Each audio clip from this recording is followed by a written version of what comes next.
क्योंकि राम जी की वीरता सर्वोपरि है। प्रजा के लोगों ने कहा कि इक्षामो हि महाबाहुम रघुवीरम महाबलम। हम सब की इच्छा यही है कि महाबाहु श्री राम जो रघुवीर हैं, इनका राज्याभिषेक हो और हाथी के पीठ पर सोने का हौदा कसा जाए और उस पर राम जी विराजमान हो और पूरे अयोध्या में इनकी शोभा यात्रा निकाली जाए।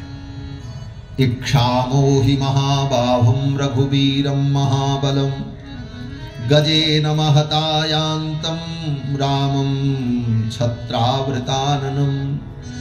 और राम जी के सिर पर छत्र लगा हो, सेवक जय जयकार कर रहे हों और इस प्रकार राम जी की शोभा यात्रा निकाली जाए और इनका राज्याभिषेक हो, राम जी गद्दी पर विराजमान हो। तो दशरथ जी ने पूछा, एक बात बताओ, मेरे राज्य में क्या आप लोगों को कोई दुख हुआ? क्या कारण है कि मेरे रहते हुए मेरे पुत्र को आप लोग राजा के रूप में देखना चाहते हैं? क्या मेरे अंदर कोई कमी है?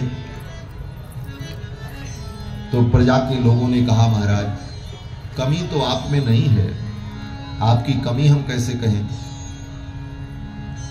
आपने बहुत सुंदर राज्य किया, आपके राज्य में हम सुखी थे, परंतु जो विशेषता राम जी में है वो विशेषता आप में नहीं है। प्रजा के लोगों ने दशरथ जी से ऐसे कहा,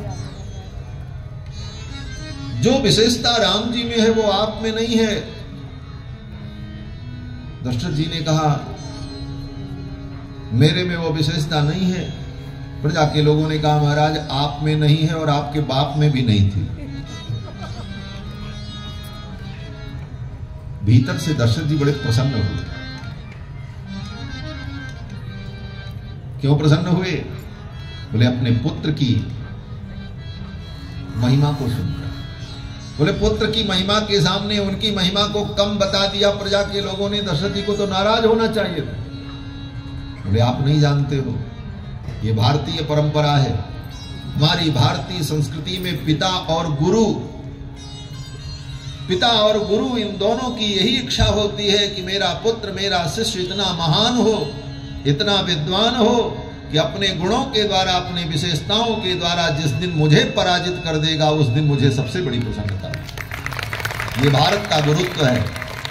भारत का गुरु सदा यही चाहता है उसका शिष्य इतना योग्य बने कि अपने गुरु को ही पराजित कर दे। उस दिन उस गुरु को सच्ची शांति मिलती है, मेरा शिष्य सफल हो। शिष्याद इच्छेत पराजयम। अपने शिष्य से अपने पराजय की इच्छा रखने वाला गुरु केवल भारत में होता है और दुनिया में नहीं होता। इसीलिए भारत जगत गुरु है। अन्य देशों में तो जो गुरु होते हैं, जो मार्गदर्शक होते हैं, वो कभी नहीं चाहते कि मेरा शिष्य मुझसे आगे बढ़ जाए, कभी नहीं चाहते। आज भी उस पाश्चात्य संस्कृति में शिक्षित और दीक्षित लोग कभी नहीं चाहते कि मेरा शिष्य जिसको मैंने रास्ता बताया वो मुझसे आगे निकल जाए। और उसी संस्कार के कारण उस परंपरा से शिक्षित और दीक्षित जो लोग होते हैं वो अपने गुरु के सिर पर ही पैर रख करके आगे चले जाने की कोशिश भी करते हैं, क्योंकि उनके हृदय में भी गुरु के प्रति कोई श्रद्धा नहीं होती और गुरु के मन में भी भय बना रहता है, ये शिष्य मुझसे आगे न चला जाए। लेकिन भारतीय परंपरा ये कहती है कि भारत का गुरु हर रोज यही भावना करता है, मेरा शिष्य इतना उत्कर्ष प्राप्त करे, मुझसे भी बड़ा विद्वान बन जाए, उस दिन मेरा पढ़ाना सार्थक हो जाएगा। उसी तरह पिता भी चाहता है कि मेरा पुत्र इतना महान हो कि उसकी महानता के सामने मेरी महानता छोटी पड़ जाए तो मेरा पिता होना सार्थक हो जाए। दशरथ जी महाराज को बड़ी प्रसन्नता हुई कि मेरे सामने प्रजा मेरे पुत्र राम की महिमा बता रही। बड़े प्रसन्न हुए दशरथ जी। प्रजा के लोग यहीं पर चुप नहीं हुए। प्रजा के लोगों ने कहा, महाराज आपका राज्य बहुत अच्छा था, लेकिन जो विशेषता राम जी में है वो आप में नहीं थी और आपके बाप में भी नहीं थी, और मैं क्या कहूं, उनके जो बाप थे उनमें भी नहीं थी।